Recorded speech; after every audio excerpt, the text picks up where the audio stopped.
Jadi sebuah perubahan sebenarnya ini yang disebut dengan ilmu sejarah berdasarkan fakta. Jadi sejarah begini.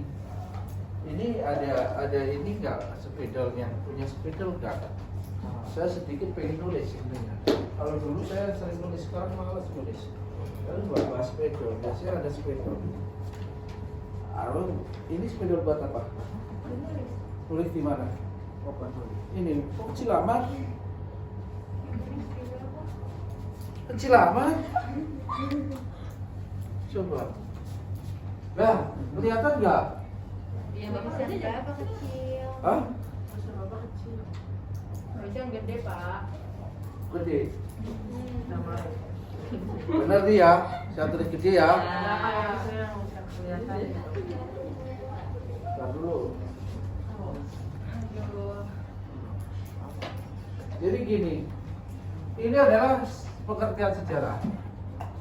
Ini adalah ilmu. Jadi kalau pengertian sejarah menurut ini dan ini ada tokoh.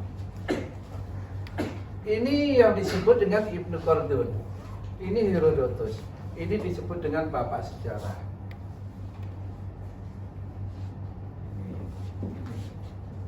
Ini orangnya, bapak sejarah. Pak. Nah kalau ini adalah Taufik Abdullah, ini dari Indonesia, berasal Indonesia.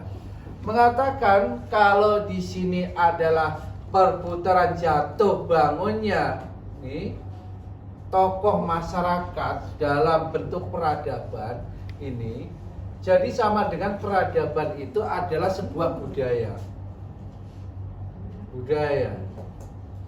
Peradaban. Nah, kemudian di sini ada sejarah tidak berkembang ke arah depan, melainkan dengan tujuan pasti tetapi bergerak seperti garis lingkar. Garis lingkar gimana? Gini. Terus muter. Ini titik, ini garis lingkar. Jadi gak ada habisnya melingkar itu. Itu yang dikatakan oleh Herodotus. Beda yang dikatakan oleh yaitu Ibnu Khaldun. Manusia dan peradaban dunia. Ini. Nah, cerita tentang perubahan yang terjadi dalam kehidupan masyarakat. Jadi siapa masyarakat ini? Adalah manusia. Jadi sekumpulan manusia. Jadi masyarakat itu adalah sekumpulan manusia. Dalam bentuk apa? Kelompok. Maka itulah yang disebut dengan masyarakat. Nah, ini untuk beda lagi Taufik Abdullah. Tidakkan manusia dalam jangka waktu tertentu pada masa lampau yang dilakukan di tempat tertentu. Artinya apa? Ini yang dilakukan di tempat tertentu, di lokasi tertentu. Nah, ini suatu peristiwa masa yang lalu. Ini yang dilakukan oleh Taufik Abdullah. Oke, ya, terlanjur. Nah, berubah kan? Berarti ini dihapus dulu, jelas. Nah, ini. Nah, oke, udah ya, kita lanjut.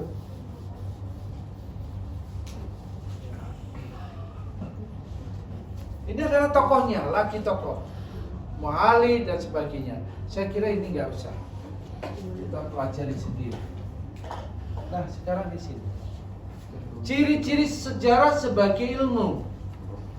Di sana kelihatan nggak? Belakang. Kalau nggak kelihatan saya gedein. Kelihatan nggak? Kurang.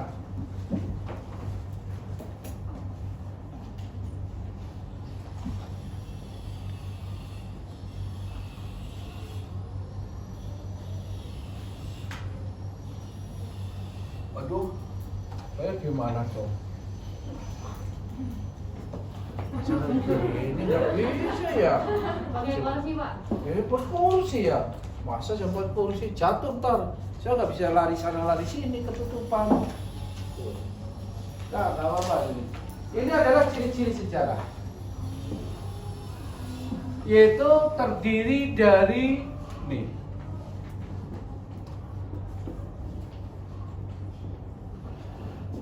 Satu, dua, tiga, empat, lima.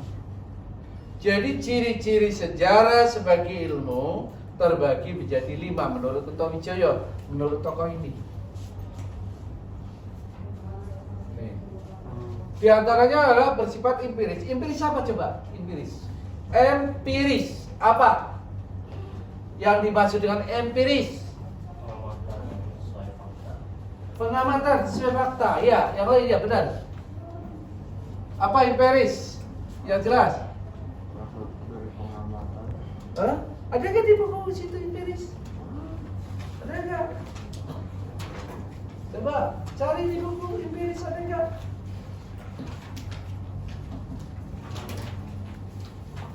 Hah? Ada apa? Pak, empiris. Kalau ketemu. Empiris.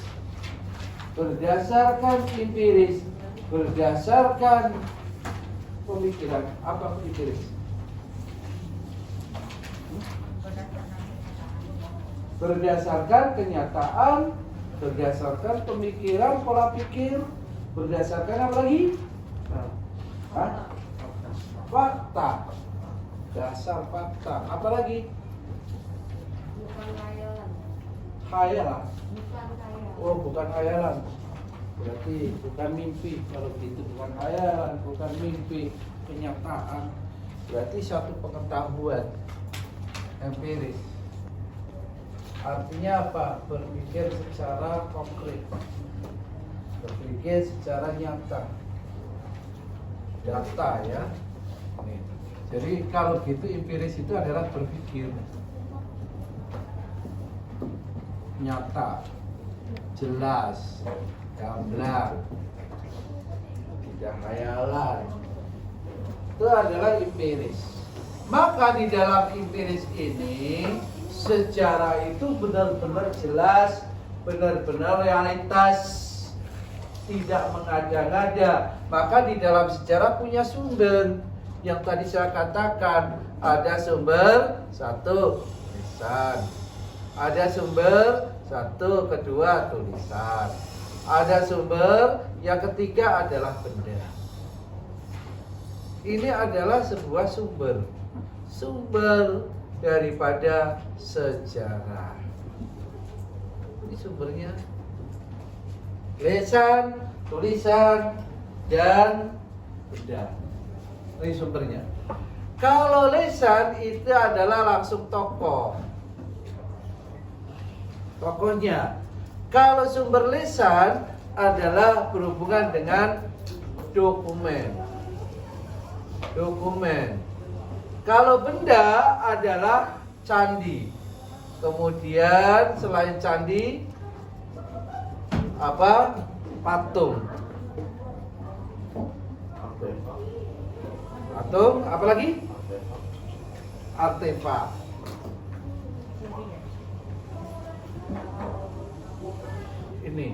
Ini adalah merupakan bagian dari yaitu sumber sejarah.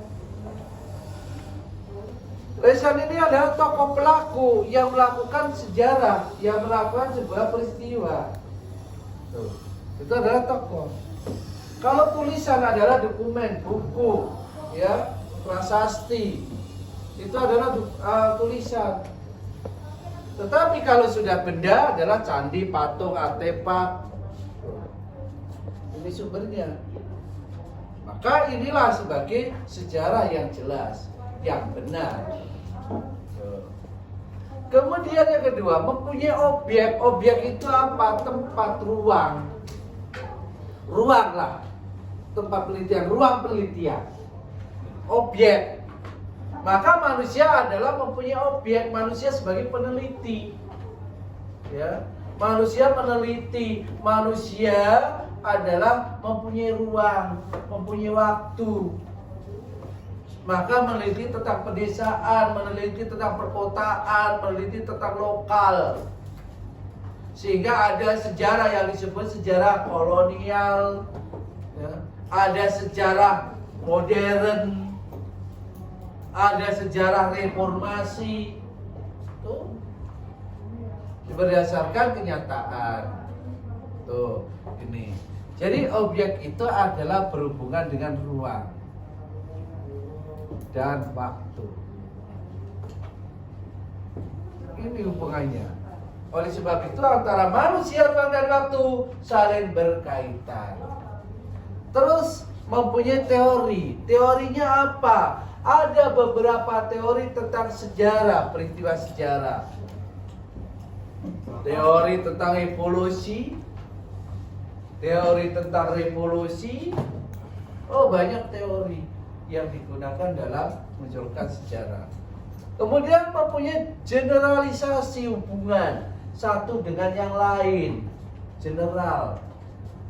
Jadi hubungan dengan ilmu-ilmu lain, ilmu sosiologi, ilmu antropologi, ilmu geografi, dan ilmu-ilmu yang lain. Ini mempunyai generalisasi ke sana. Dan mempunyai metode, cara yang digunakan. Nah, inilah gambaran dalam ciri-ciri sejarah sebagai ilmu. Oke, kita lanjut. Nah, ini sebenarnya kegunaan sejarah sebagai ilmu. Kalau udah ini hapus, kalian bingung.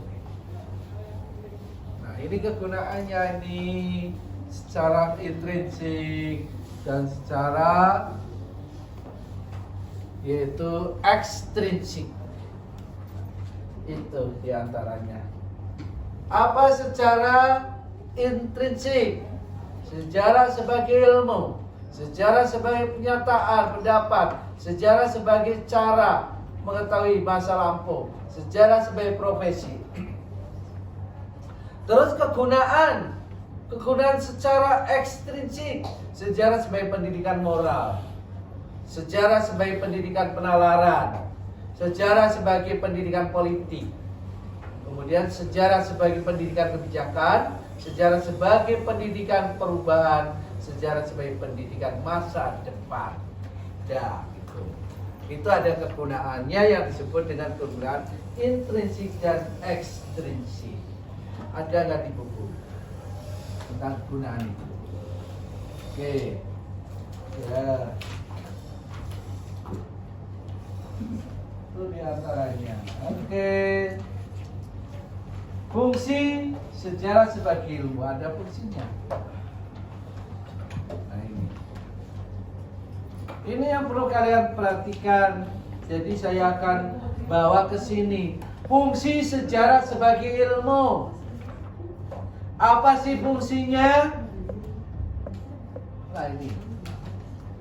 Kalau kita bicara tentang fungsi sejarah sebagai ilmu, di situ ada sejarawan Nugroho menyatakan bahwa ada 3 fungsi. Ketiga fungsi tersebut adalah ada fungsi rekreatif, fungsi inspiratif, dan fungsi instruktif. Dalam fungsi rekreatif di situ, nih, rekreatif ini adalah merupakan situs sejarah yang menjadi sarana rekreasi. Berarti ini situs itu adalah merupakan peninggalan dari berbagai kebudayaan, kegiatan manusia. Contohnya kerajaan Kuduga, kerajaan Siliwangi, kemudian kerajaan Majapahit. Situsnya itu bisa digunakan sebagai rekreasi. Karena situs itu adalah sebenarnya tempat persinggahan. Prabu Siliwangi ke Bogor, singgah di Bekasi. Ya, dari Bekasi singgah sebentar di situ bermalam, membuat prasasti situs di situ. Dengan batu di situ mereka duduk di batu selama 1 hari 1 malam, jadikan situs. Pindah lagi ke daerah mana lagi? Citerep. Nah, di Citerep di situ mereka singgah 2 hari. Di situ membuat situs. Nah, disitulah yang disebut dengan peninggalan, yaitu persinggahan. Ada istilah persinggahan Prabu Siliwangi, persinggahan Prabu Hayam Wuruk, persinggahan Patih Gajah Mada. Tuh, prasastinya begitu. Bukan tempat tinggal, persinggahan, hanya persinggahan. Singgah, mau ke Bogor singgah di situ selama 1 minggu. Ntar di situ bertapa seminggu umpamanya, atau persinggahan. Nanti singgah lagi tempat lain. Mati lagi. Oh, HP itu laptopnya yang mati. Kalau nggak itunya laptopnya gimana ini? So, ya mudah-mudahan kalian nggak ngerti kan, nggak paham kan? Materi ini nggak paham kan? Enggak lah, pasti. Jangan pada paham, tapi nggak pada nanya. Kalau nggak paham kan nanya kan? Kalau mau. Ya, sampai situ.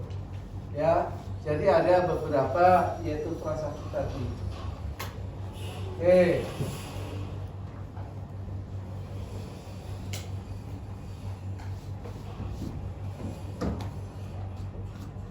Jadi kita lihat tentang prasastinya dulu ya. Prasasti.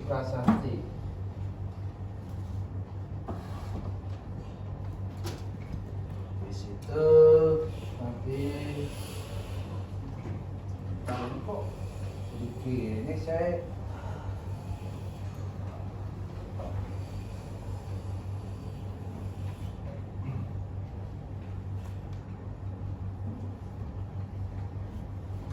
Sebentar.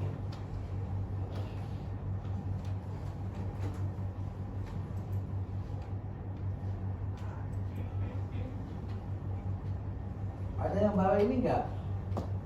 Apa spektrum kecil enggak aktif? Ada enggak?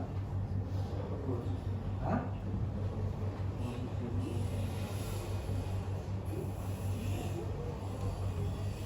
Ada enggak? Enggak ada.